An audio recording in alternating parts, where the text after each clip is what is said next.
Dengan siapa? Memang Pak Ades nih, Pak Herman. Oh, silakan Pak Des. Ya, mungkin boleh sharing tentang pengalaman dan testimoni Bapak, silakan. Ya, salam kenal Bapak Ibu sekalian yang hadir pada malam ini ya. Ya, jadi sebelum saya di Quantum, saya sebenarnya sudah melakukan model GCA seperti ini yang saya konsep yang saya usung itu gold based capital investment gitu kan. Jadi saya setiap saya melakukan usaha sebelum modalnya saya pakai untuk diputar gitu kan, itu saya beliin emas dulu gitu kan, saya beliin emas. Kemudian karena waktu itu saya hanya mengenal lembaga gade ya, BSI, bank yang paling kecil rate-nya itu saya pakai gitu kan. Ya udah, akhirnya dananya emasnya saya bawa ke BSI untuk atau lembaga gade yang lain saya gadaikan, dan saya dapat sekitar 8, ya nggak jauh-jauh, sekitar 85%-nya juga lah, sekitar 85 atau 87% gitu kan dari situ. Kemudian dananya diputar di usaha gitu kan, dapat kembali 100%, dibeliin emas lagi gitu kan, dapat cashback lagi 85%, anggap sama ya 85%.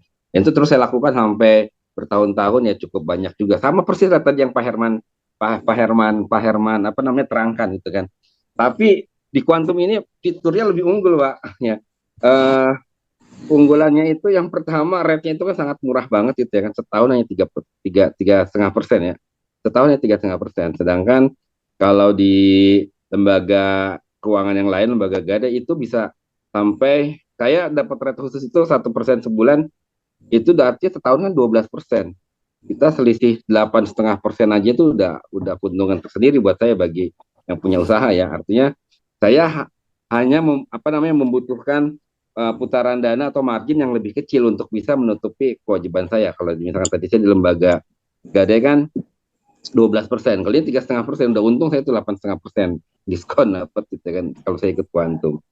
Kemudian satu lagi yang paling penting ini Pak Irwan, tadi tuh tidak ada lelang. Wah, itu luar biasa banget ya produk fitur ini. Karena ini kejadian sama saya. Namanya kita usaha ya. Usaha itu kan ada saat-saat cash flow kita lagi sedang ketat gitu ya kan, atau lagi bisnis lagi slow down gitu ya kan.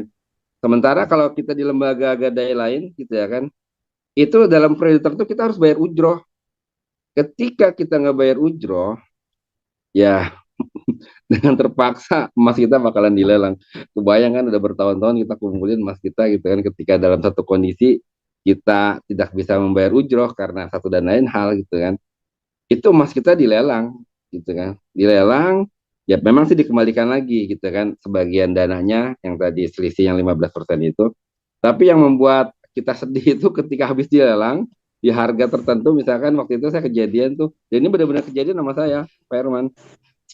Jadi pas lagi saya harus memilih apakah saya harus bayar ujroh atau saya harus biaya operasional perusahaan atau operasional yang lain ya kan. Ya saya otomatis akan memilih untuk biaya operasional ke perusahaan kan gitu loh. Nah, ya terpaksa lah emas itu dijual gitu kan. Dilelang tuh, dijual. Nggak berapa lama kemudian terjadi kenaikan harga emas. Cet, gitu ya kan. Kebayang tuh kalau jumlah sekian emas kita gitu ya kan. Anggaplah misalkan kalau udah lama kita kumpulin kayak tadi tuh ada yang sampai berapa kilo gitu. Anggaplah nggak usah jauh-jauh, 1 kilo aja kita kumpulin gitu ya kan. Tiba-tiba harga emas naik kan, tempat tuh dari 800-an ribu sampai ke 900 ribu. Saya ingat tuh selisihnya sekitar 100 ribu dalam hitungan 1 atau 2 bulan kemudian gitu kan. Itu kalau 1 kilo aja tuh udah 100 juta tuh kehilangan kita, aset kita gitu ya kan. Aduh, saya bilang, saya selalu gimana? Saya waktu itu nggak punya pilihan lain kan. Ini yang gold based capital investment yang paling yang terbaik yang bisa saya lakukan saat itu gitu kan. Waktu belum kenal kuantum gitu kan. Makanya ketika diperkenalkan dengan kuantum, saya bilang, wah ini rasa-rasanya seperti menemukan durian runtuh nih gitu ya kan. Jadi pertama saya eh, secara secara margin gitu ya kan, bisnis saya kan kalau misalkan tadi di lembaga itu kan saya 4 bulan harus harus bayar margin 4% gitu ya kan, 4 bulan artinya saya harus putar dana yang 85% ini menghasilkan margin 4% dalam 4 bulan untuk minimal segitu supaya bisa nutupin ujrohnya. Artinya bisnis saya kan harus lebih tinggi dari 4% gitu ya kan, empat bulan gitu ya kan. Nah ini kalau di kuantum gitu ya kan, saya 3,5% setahun gitu ya kan. Artinya saya dana yang ada saya putar ya kan untuk bisa menghasilkan margin yang lebih dari 3,5% setahun, dia itu sangat sangat memungkinkan banget gitu ya kan. Setahun cuma 3,5% gitu ya kan. Itu Kan rata-rata kalau umumnya kalau kita di dunia bisnis gitu ya kan, itu rata-rata ya kita margin setahun itu net margin itu di angka 20 sampai 30%. Nah, itu standarnya seperti itu. Artinya selisihnya itu masih banyak gitu loh. Kalau saya harus bayar 12% setahun, kan saya hanya dapat sekitar 8,5, atau kalau 20% ya 8% atau sampai dengan 18% kalau saya marginnya 30%. Tapi kalau di kuantum gitu kan, dipotongnya 3,5% setahun. Itu untungnya untung banget gitu loh. Makanya saya sering sampaikan bahwa di kuantum ini produknya kan ada GSA. Kalau GSA itu produknya untung. Kalau GCA untung banget gitu ya kan. Nah, ntar kalau GA ini dijelaskan sama Pak Herman tuh untungnya kebangetan. Untungnya benar-benar kebangetan. Karena di 10 kali lipat kan itu keuntungan kita gitu loh. Jadi Bapak Ibu sekalian yang malam ini udah semua jadi member KM ya? Bukan bukan ada yang baru ya? Udah semua member ya. Mungkin Jadi ada yang baru juga sih. oke, kalau ada yang baru ya udah saya sudah ya mungkin background saya 10 tahun di dunia asuransi syariah gitu kan. Saya di product development. Jadi dulu konsep unit link produk instrumen investasi di itu termasuk saya eh, awal-awal yang mempelopori produk development itu di produk syariah itu kan mirip-mirip produk syariah. Eh, Kemudian saya pernah di bank juga 2 tahun, lalu di fintech syariah 5 tahun, dan saya jadi trader emas digital dan juga dulu Pak kalau pernah tahu ada salah satu lembaga emas juga gitu kan sudah menerapkan model emas digital kayak gini, tapi dengan fitur-fitur yang lebih sederhana gitu kan. Di KM ini luar biasa gitu kan. Saya 16 tahun jadi agen gerai dinar gitu kan. Kemudian ada juga waktu itu beberapa perusahaan yang model seperti ini. Tapi setelah saya analisa, KM-nya yang paling luar biasa. Kalau bahasa sing ada lawan gitu. Saat ini memang belum ada lawan ya. Saya sudah analisa gitu kan. Yang terbaru tadi saya diskusi sama mantan bos saya, direktur utama salah satu lembaga asuransi syariah tertua di Indonesia gitu kan.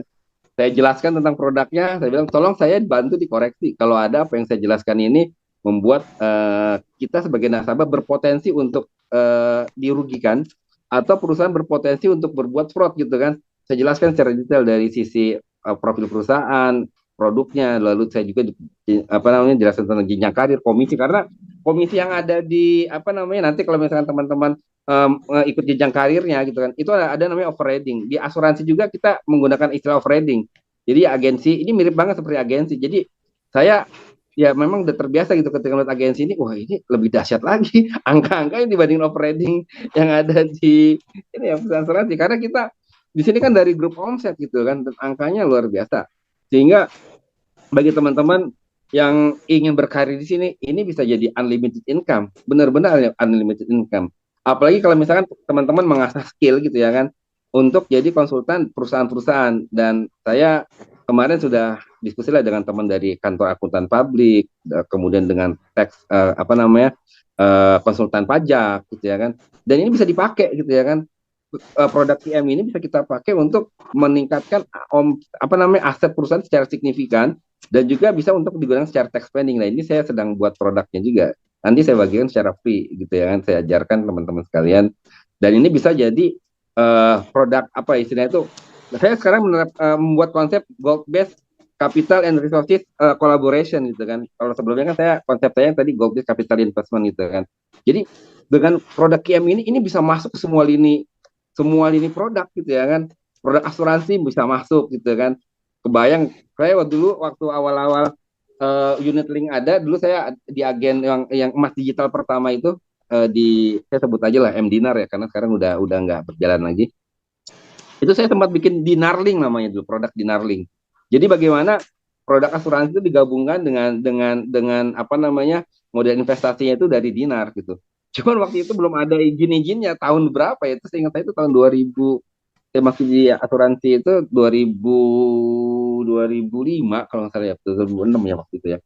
Saya udah bikin produknya, cuman nggak kompatibel gitu dengan regulator dan juga yang ada. Tapi sekarang dengan ADKM nih, wah ini saya diskusi sama mantan bos saya, direktur utama ya. Wah Pak, ini kita bisa bikin produk baru. Kan selama ini kan kita Pak Herman, saya dikasih waktu berapa lama nih untuk cerita? Siap, Pak. Siap. 3 menit lagi, Pak. 3 menit.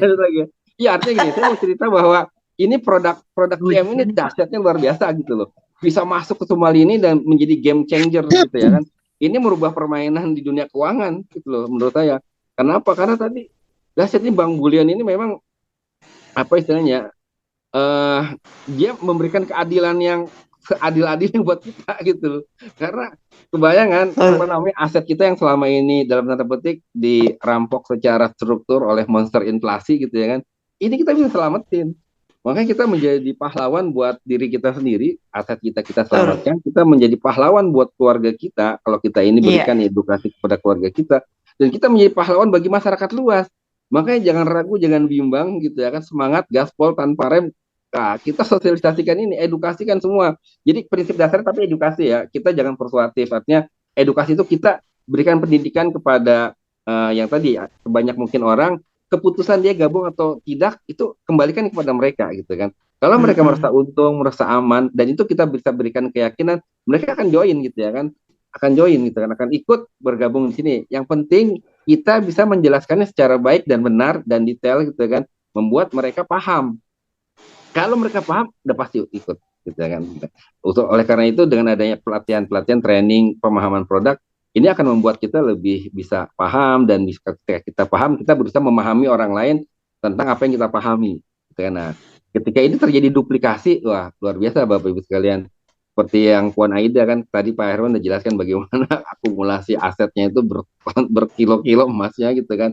Penghasilannya rekornya sehari bisa 4,3 miliar, dan itu sangat mungkin kita peroleh ketika kita mau berusaha bekerja, berlatih gitu kan, meningkatkan kapasitas diri kita gitu kan. Dan ini IM ini memberikan apa namanya kesempatan siapapun itu kan yang berprestasi dan mau ingin mengejar prestasi di sini, wah itu sangat sangat adil menurut saya. Itu perhitungan-perhitungannya. Itu barangkali Pak Herman, waktunya mungkin Ya, dari teman-teman yang lain silakan. mantap. Terima kasih banyak Pak Ades. Dan Pak Ades adalah Bapak Ibu sudah punya pengalaman yang banyak ya, praktisi langsung di dunia keuangan. Dan hari ini menemukan QM sehingga beliau bisa bercerita lebih bagus, lebih detail ya. Nah, kita akan banyak juga nanti belajar nih dari pengalaman-pengalaman Pak Ades ini. Ya.